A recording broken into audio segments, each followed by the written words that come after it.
নমস্কার, দেখছেন talk to Bangla. আমি অভিষেক রয়েছে আপনাদের সাথে। এই মুহূর্তে যে খবর নিয়ে উপস্থিত হয়েছে, আমাদের সবার নজর যখন ছিল বিহারের ভোটকে কেন্দ্র করে কি হবে সেই দিকে, তখন সরাসরি যে সমস্যাটা দেখা গেল গুজরাটে, সেটা কিন্তু অবশ্যই এই মুহূর্তে গুরুত্বপূর্ণ প্রভাব ফেলেছে।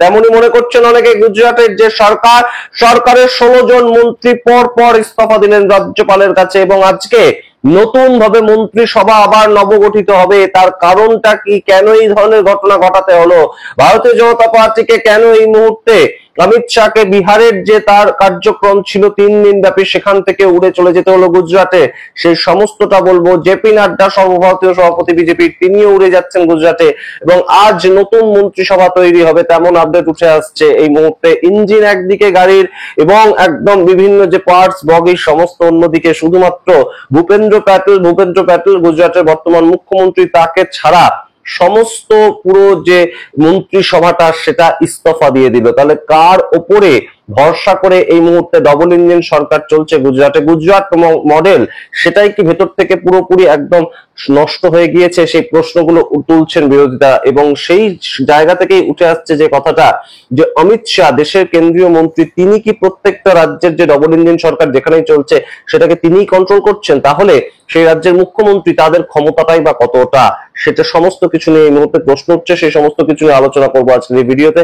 শেষ পর্যন্ত দেখতে থাকুন। তার আগে অবশ্যই টক টু বাংলা ইউটিউব চ্যানেলটিকে সাবস্ক্রাইব করে দিন। এই মুহূর্তে আপনারা জানেন যে বিহারে কিন্তু আমরা দেখতে পেয়েছি এনডিএ যে শরিক দলের সঙ্গে, বিভিন্ন শরিক দলের সঙ্গে তাদেরকে ম্যানেজ করে চলতে হচ্ছে। এবং সেই ক্ষেত্রেও আমরা যেটা গুরুত্বপূর্ণ আপডেট উঠে এসেছে, যে ভারতীয় জনতা পার্টি কিন্তু সবার আগে এনডিএ তে কতজন কোন সিট শেয়ারিং এ লড়বেন সেটা কিন্তু তারা জানিয়ে দিয়েছেন। কিন্তু সেই জায়গা থেকে সেটা কিন্তু সম্পূর্ণ তাদের যে শরিক দল সেই সম্বন্ধে ডিল করতে হচ্ছে, তাই জন্য এতটা সময় লেগেছে। সেটা নিয়ে যদিও নীতিশ কুমারের বিভিন্ন সমস্যা রয়েছে, চিরাগ পাসওয়ানের সমস্যা রয়েছে, অনেকেরই সমস্যা রয়েছে, কিন্তু তারা এই কাজটা আগে ভাগে করে ফেলেছেন। কিন্তু সেখানে ইন্ডিয়া গঠবন্ধন তারা এখনো পর্যন্ত সেটা কিন্তু করতে পারেননি। সিট শেয়ারিং রেশিওটা এখনো পর্যন্ত ঠিক করতে পারেননি লালু প্রসাদ যাদবের দল এবং রাহুল গান্ধী। সেই জায়গা থেকে এই মুহূর্তে আমাদের নজরটা যে গেল কিন্তু গুজরাটের 16 জন মন্ত্রিসভার মন্ত্রী, তারা লাগাতার গতকাল রাজ্যপালের কাছে গিয়েছেন এবং ইস্তফা দিয়েছেন। এবং একদম স্বভাবতই এই মুহূর্তে যে কথাটা স্পষ্ট উঠে আসছে, যে অমিত শাহ দিল্লির থেকে এই নির্দেশ দেওয়ার ফলেই এই সামগ্রিক ঘটনা ঘটেছে। তার কারণ দিল্লিতে এই মুহূর্তে যেভাবে সরাসরি দিল্লি থেকে কন্ট্রোল করা হয় প্রত্যেকটা ডবল ইঞ্জিন রাজ্যকে, এবং মূলত যেখানে বিজেপির সরকার চলছে, যেখানে গঠবন্ধনের সরকার চলছে, অর্থাৎ এই যে অন্ধ্রপ্রদেশ বা বিহার কিংবা মহারাষ্ট্র, সেই সমস্ত জায়গাগুলোতে অতটা তারা হয়তো দাঁত নাও ফোটাতে পারেন। কিন্তু যেখানে একদম সরাসরি ভারতীয় জনতা পার্টির সরকার চলছে, সেখানে মুখ্যমন্ত্রীর ঠিক দাম কতটা, আপনাদের একটা জায়গায় একটু ঘুরিয়ে নিয়ে আসি। সেটা হচ্ছে হরিয়ানাতে রিসেন্টলি আপনারা জানেন, হরিয়ানার ঠিক ভোটের আগে এইভাবেই একদম গুজরাটের মতো একদম সম্পূর্ণ যে মন্ত্রিসভাটা সেটাকে রিশাফেল করা হয়েছিল। রিশাফেলিং তো মন্ত্রিসভাতে হয়, পশ্চিমবঙ্গে হয়, বিভিন্ন জায়গাতে হয়, এবং সেটার সঙ্গে আমরা পরিচিত। কিন্তু মুখ্যমন্ত্রী ছাড়া সমস্ত মন্ত্রী, মুখ্যমন্ত্রীর কাছের দূরের সমস্ত মন্ত্রী পদত্যাগ করছেন। এই ঘটনাগুলো কিন্তু শুধুমাত্র দুটো রাজ্যের ক্ষেত্রে আমরা দেখলাম। হরিয়ানাতে এর আগে হয়েছিল মনোহরলাল খাট্টার, তিনি তাকে দেখিয়ে সম্পূর্ণ হরিয়ানাটা কিন্তু চলেছিল।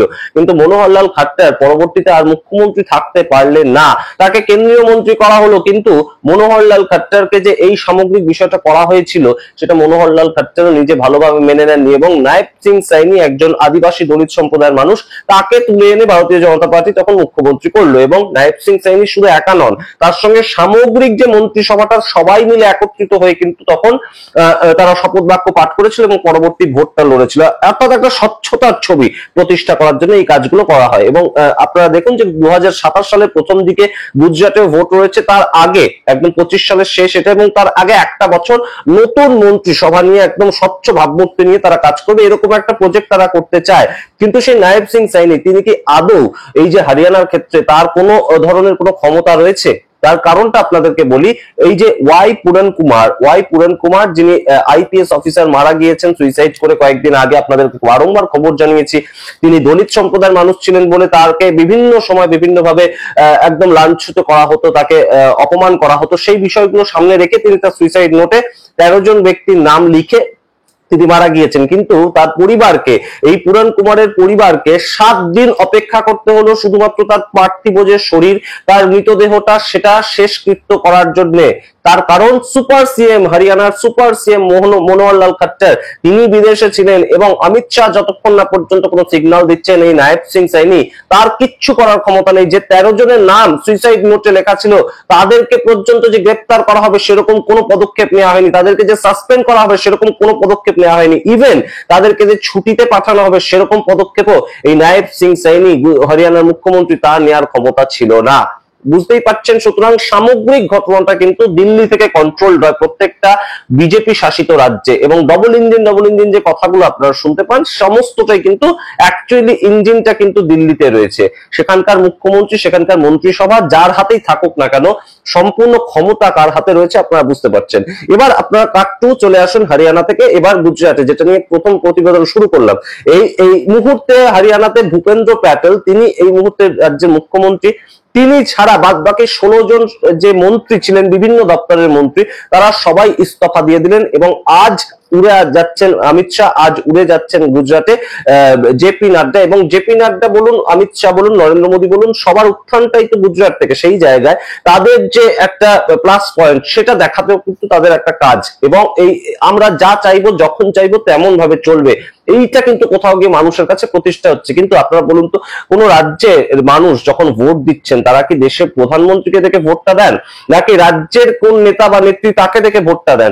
রাজ্যের অর্থাৎ ভারতীয় জনতা পার্টির গুজরাটের মন্ত্রী ভূপেন্দ্র প্যাটেলকে দেখে কি ভোটটা দেওয়া হয় আদৌ, নাকি দেশের প্রধানমন্ত্রী তাকে দেখে ভোটটা দেওয়া হয়? রাজ্যের মানুষ কিন্তু বিধানসভা ভোটের ক্ষেত্রে রাজ্যের কারা উন্নতি করতে পারবে, অর্থাৎ দল দেখার আগেও কিন্তু মানুষকে দেখে ভোট দেন, অর্থাৎ মানুষের ছবি দেখে ভোট দেন। ঠিক সেইভাবেই কিন্তু একটা রাজ্যের যখন সরকার তৈরি হয় এবং ফেডারেল স্ট্রাকচারের যে মাহাত্ম্যটা সেটাই কিন্তু এটা। ফেডারেল স্ট্রাকচার অর্থাৎ রাজ্য এবং কেন্দ্রের যে সম্পর্ক, এইভাবে যদি যখন তখন দিল্লির নির্দেশে, দিল্লি থেকে উড়ে আসা নির্দেশে সম্পূর্ণ মন্ত্রিসভা তাদেরকে ইস্তফা দিয়ে দিতে হয়। অর্থাৎ আজ পর্যন্ত আমি মন্ত্রী ছিলাম, কাল থেকে আমি আর মন্ত্রী থাকছি না, আমি একজন সাধারণ বিধায়ক হয়ে যাচ্ছি। এই যদি কারোর একদম সরাসরি তার পদ থাকে সেইভাবে, তাহলে কোথায় গিয়ে এই মুহূর্তে তিনি বা তারা কাদের উপর বিশ্বাস করবেন, অর্থাৎ সাধারণ ভোটাররা কাদের উপর বিশ্বাস করবেন? রাজ্যের মন্ত্রী যখন সরাসরি প্রচারে যাবেন পরের বার, যিনি প্রাক্তন মন্ত্রী হয়ে যাচ্ছেন আজ থেকে, তাকে কি আর মানুষ তার কথা শুনে বিশ্বাস করবে? সম্পূর্ণ কথা তো অমিত শাহ এবং নরেন্দ্র মোদী তারা বিশ্বাস করতে চাই। এই কালচারটা কিন্তু প্রাথমিকভাবে সারা দেশে শুরু করেছিলেন ইন্দিরা গান্ধী কংগ্রেস আমলে, এবং তার কি প্রভাব পড়েছিল সেটা সবাই কিন্তু আমরা জানি। তার কারণ কংগ্রেস প্রত্যেকটা রাজ্যে তাদের যে নেতা, তাদের নেতাকে একদম দমিয়ে দেওয়ার এবং সম্পূর্ণ বিপরীত মেরুতে দাঁড়িয়ে কথা বলার ক্ষমতা রয়েছে কিন্তু কেন্দ্রের, এবং কেন্দ্রের সার্ভেইলেন্সে করতে হবে। অর্থাৎ যা করছে কংগ্রেস, কংগ্রেসের যা অ্যাক্টিভিটি প্রত্যেকটা রাজ্যে, এখনো পর্যন্ত যে সমস্ত রাজ্যে সরকার চলছে বা বিরোধীর জায়গায় রয়েছে, সেটা কিন্তু কংগ্রেসের যে কেন্দ্রীয় নেতৃত্ব তাদের সার্ভেইলেন্সে রয়েছে। এবং কেন্দ্রীয় নেতৃত্বের সঙ্গে যদি রাজ্যের নেতৃত্বের কোনোভাবে একটা বৈপরীত্য তৈরি হয় কথাবার্তার কিংবা অ্যাটাকিং মোডের, তাহলে তাকে সরিয়ে দেওয়া হচ্ছে। যেটা কিন্তু আমরা পশ্চিমবঙ্গের ক্ষেত্রেও দেখতে পেয়েছি। অধীর রঞ্জন চৌধুরী এবং রাহুল গান্ধী তাদের কোথাও গিয়ে কিন্তু একটা ইন্ডিয়া জোটে যেভাবে একদম সরাসরি তৃণমূল কংগ্রেস যুক্ত 29 জন সাংসদ নিয়ে, সেটা কিন্তু কোথাও ফলো করছিলেন না অধীর রঞ্জন চৌধুরী যখন অ্যাটাকিং মোডে যাচ্ছিলেন। তিনি সামগ্রিকভাবে কিন্তু তৃণমূল কংগ্রেসকে অ্যাটাক করে যাচ্ছিলেন এবং সবাইকে ছাপিয়ে যাচ্ছিল সেই অ্যাটাক। তাই জন্য এই মুহূর্তে 2024-এর পরবর্তী সময় অধীর রঞ্জন চৌধুরীকে কিন্তু ব্যাক সাইডে চলে আসতে হলো কেন্দ্রের কথা মাথায় রেখে এবং কেন্দ্রের নির্দেশে। সেই বিষয়গুলো কিন্তু কোথাও গিয়ে একটা কংগ্রেসের যে শুরু করেছিল, তারা এটা একটা কার্যক্রম শুরু করেছিল, সেটা কিন্তু কখনোই ভালো নয়।